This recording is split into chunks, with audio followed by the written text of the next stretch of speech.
regarding your progress. We are being recorded. Thank you. We're always being recorded. How's that for a rabbinic line? Okay, hope everyone is well. We're on the march towards Shavuos. Please God.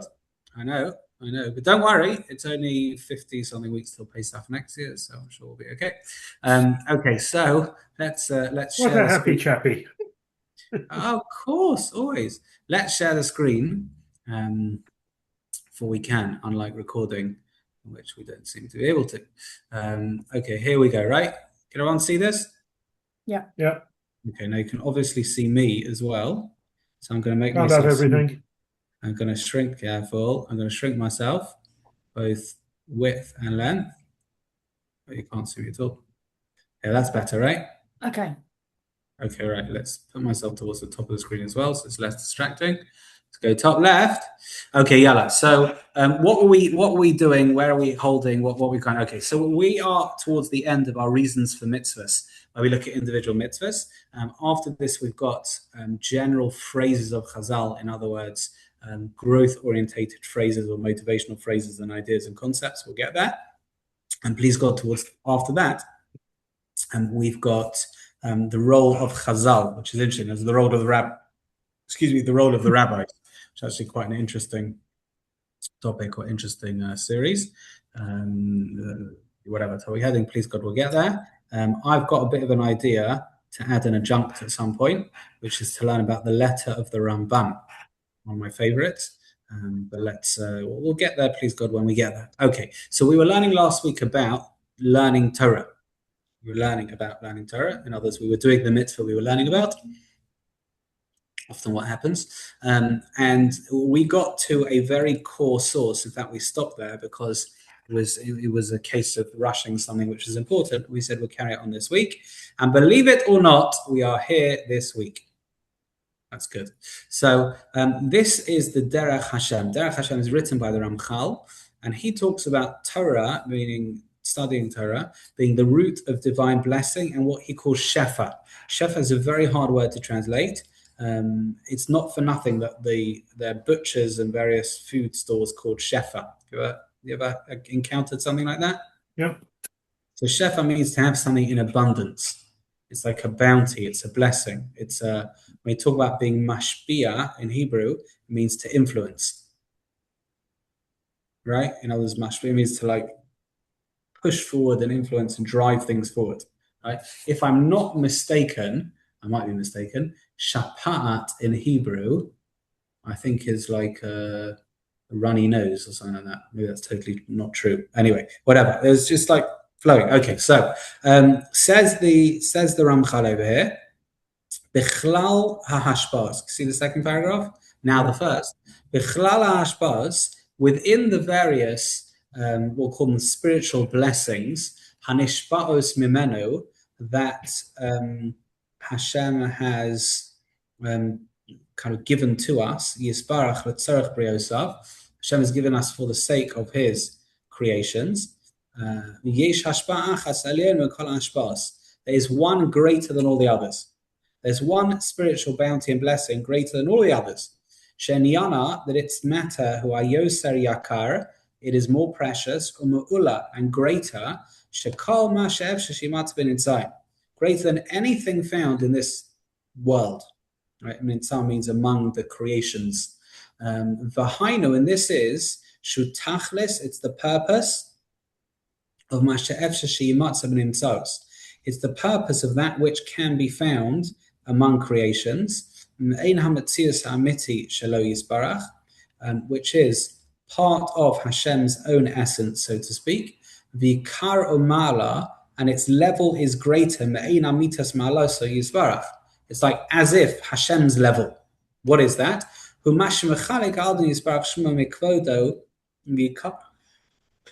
Excuse me, sorry. The Wednesday yawn is back. It is that which Hashem gives His honor and glory to His Briyav, His creations. Now, how does He do that? Where does He how does He give that to us? So, Amnam Kasha Bara Yisbarach Es Hashpat Hazos B'inyan Nivra Memenu L'Tachli Zevu HaTorah. Hashem basically tied up this spiritual gift, opportunity, bounty, shefa in Torah. And the way to tap into this is in two ways: behigayon, which means speech, vaskala, and thinking. Now, it's basically Hashem had this special gift, which is basically him, so to speak, to give to the Jewish people, and he enwrapped that, he completely encased that within the mitzvah of studying Torah, such that when you're studying Torah, we talked about last week, Kiner mitzvah and Torah is you're enveloping yourself, so to speak. I don't see this in physical terms, but you're enveloping this, so to speak, with this spiritual bounty that is Torah. Now, it has to be done correctly, and it has to be done, with a sense of reverence and importance, and not shied away from. But nevertheless, that's what Torah can do. On that note, I'm going to tell you a story. Ready for this? Go for it. All right. Gideon, it's a story you haven't heard yet. Yeah? And he's thinking, I'll be the judge of that. So I'll tell you the story. It's like this. My son borrowed my wife's car on Friday. Yeah? Ironically... Is this something to do with trees and sides? No. Okay. Oh, no. I was about to say, I have heard that one, and that was quite recent. Yes, that was. Ironically, for full disclosure, I was speaking at Seeds on Friday night. I davened at the 6, I can't remember what time I davened, 6:15 or something like that, I can't remember. And I gave a little short idea. And I spoke about my son smashing my wife's car into a small tree. The tree seemed to survive. Car to some extent. And at the same time I was telling the story, it turned out that my son, who was going to a later minyan and was just driving the car, someone was smashing into the car again with my son at the wheel. So there you are. Anyway, what was the story? So he was driving on, I think, Hale Lane, and he very kindly, as only a son of a rabbi would do, let a pedestrian cross the road, and a woman in a BMW behind him didn't really, let's put it like this, hold of the fact that David basically stopped his car to let someone go and crashed into the back of him. I would say fully crashed, whatever, scraped the back of the car, right? I think the BMW was slightly, came off a bit worse than our car. Anyway, fine. So they drove around the corner, they took each other's details. The slight funny postscript is that I came home and I had no idea about this, right? Gideon will appreciate this. I had no idea about this. And at some point in the meal, it came out. I think it was no one wanted to tell me, basically. You know what I mean? Yeah, hello? Anyone there? Oh, yeah. It could be good news. Yeah, right. Been there, done that. Yeah. If the car from behind crashed into someone, it's almost always the person behind's fault. And if they got the same part that the tree got, then it's a win for you guys to find out in it. Yeah. Fortunately, we couldn't speak to the tree's insurance. Anyway, so okay. So no one told me the meal. Eventually, I figured something was wrong, and something kind of so got wind. And my son, bless him, he's quite an astute person. He says, imagine you're on a seed weekend. What would you tell the people there? You tell them it's now Shabbos. Don't worry about it. It's all finished. You can't worry about it till after Shabbos. Yeah, that's what he said, right? So I'll tell you what he said, even a much better line. It was very sweet, actually, very forthright, and it reminds me about being bold in terms of understanding and really connecting to Torah. He said something very brilliant. So the sheet crashed into the back of his car, and they drove around the corner just to exchange details, and thank God there was a witness as well.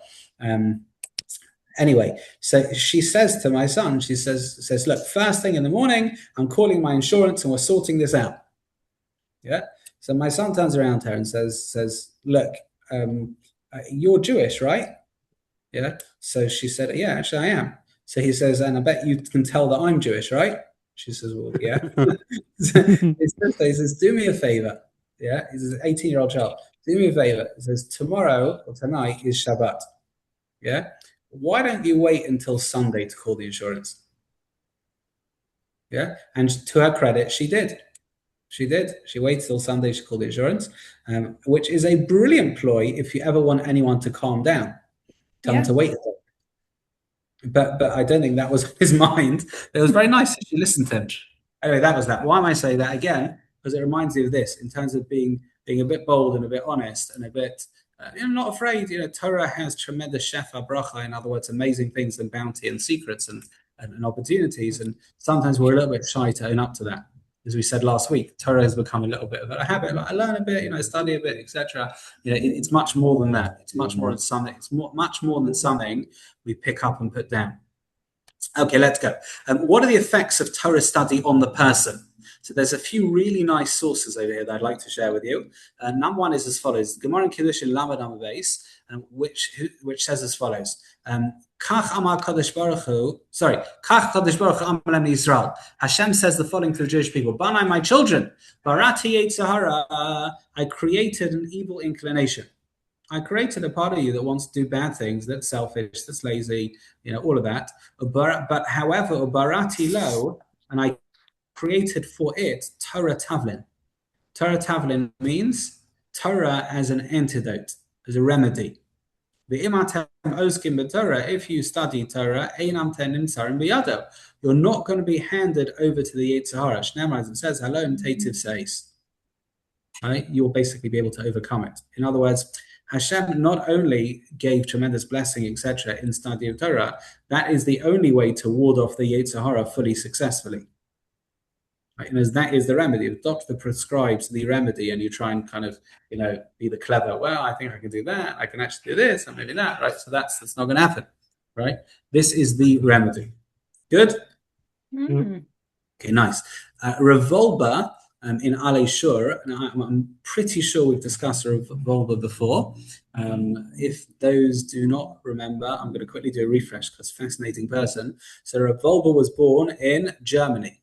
He died, I think he was born, let's start with the born. He was born in, I'd say, around the 1920s. I think he died in the late 90s or even year 2000. He was born in Germany, went to Berlin University, at some point made his way to the Mir Yeshiva.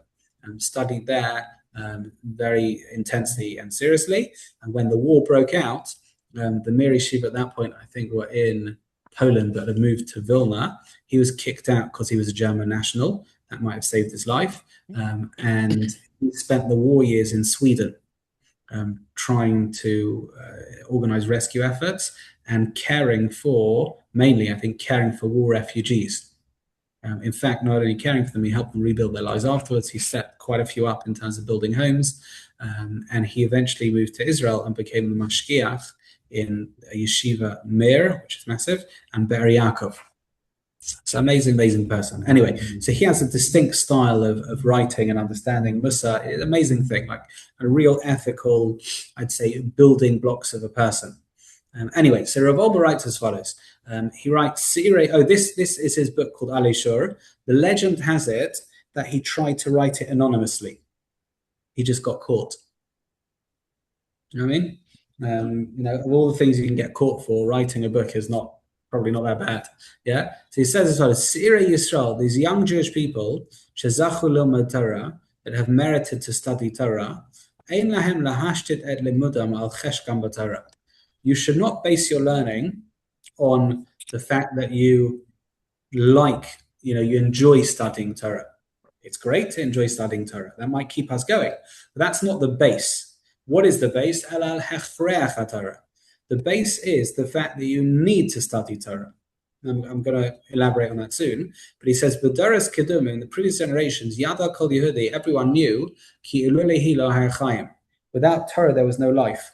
Therefore, v'kulan lamdu, and they all learnt, they all studied.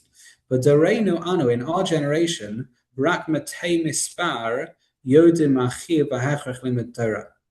In our generation, only a few people understand the baseline necessity of studying Torah. But these few people who are setting their time aside for learning, they represent the true Jewish nation, and they are therefore representing the study or the nation of Torah. It's an amazing piece, this. I'll tell you what it means.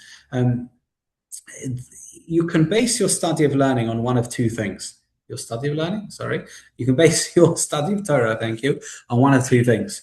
Either the fact that you enjoy learning, or the fact that you need to learn. Now, what's the difference? So someone who does something because they want to do something, they'll do it as long as they want to. And they might have a tremendous rush and push and internal drive to do it because it makes them happy. But as soon as either this no longer makes them happy or something else makes them happier, they will drop their learning, or they'll drop whatever they're doing, any enterprise, because, I don't like it anymore, right? Someone who, I don't know, does exercise because they really enjoy it. Yeah. If there's such a person, they really enjoy it. Very nice, beautiful. It's amazing they enjoy it. But as soon as they don't enjoy it, they ain't going to be doing it. Someone who exercises because they feel they must exercise, it's crucial for their health, or the doctors order them to, whatever reason, but it's not just I want, it's I need. Even on the rainy days and dark mornings, they're still going to be out there exercising. Why? Because it's based on need, not want. Yeah, so Revolver here says a similar thing, and relationships to an extent won't know this as well. It says before you get to the level of I like it, which is great, but it has to start with I need it, right? And therefore, even days are dark and it's it's difficult to learn and things aren't going, and it doesn't, they're going through in one ear and out the other, etc. Nothing's going in, right? That you still need to learn. Right? It's a really important thing. If it's just based on want, then if you want, you do, and if you don't, you don't. Right? There's something deeper. I just want to illustrate this, actually. There are two relationships that, to an extent, revolve around these two poles. There's a relationship of need and a relationship of want.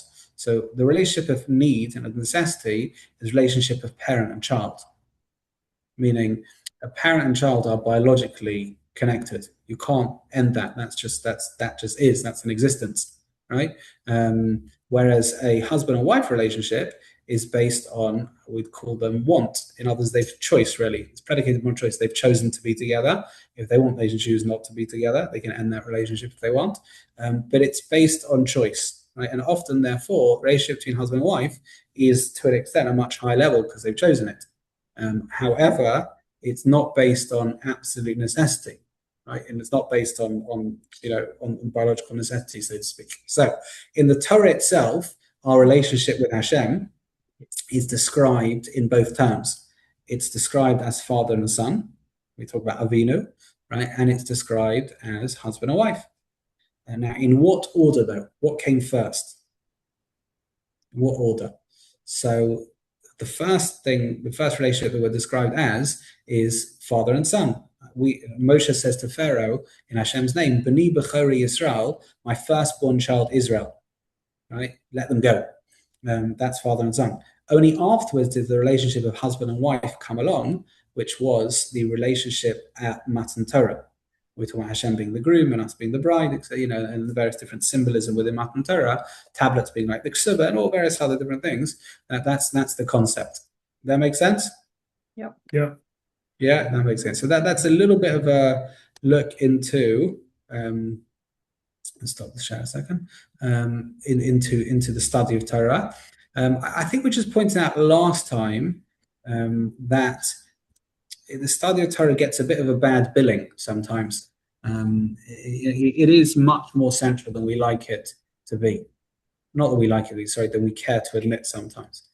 And within that, there are various different things that one can study. Right? We're studying kind of semi-philosophy or hashkafa, right?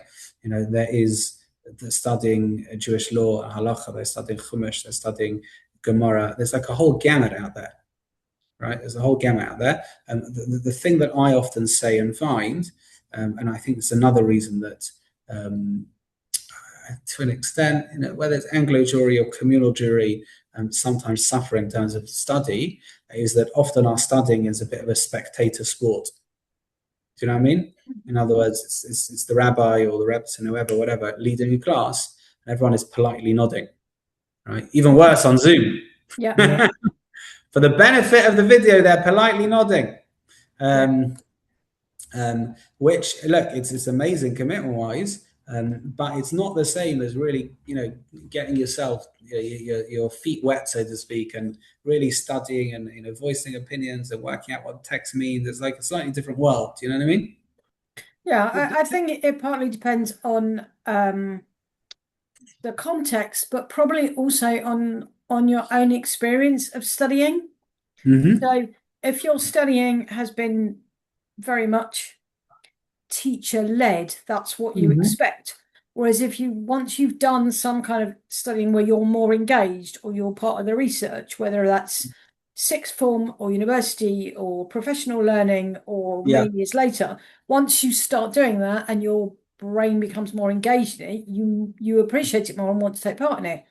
But if all you know is the kind of school-led study that you did however many decades ago that was, which for some of us is slightly longer than others, then thank you. Then wanting to get back into that is like, why would I want to? So there's like that vicious circle. You've got to find a way to do something that engages you, to want to be engaged, to do more, to then understand more, to keep you going. Because I think once you start studying, we all discover there is always more to do. You could look at the same text and the same book many times and find something more to explore, to study, to learn, to move on to, in a way that standard school learning isn't really about.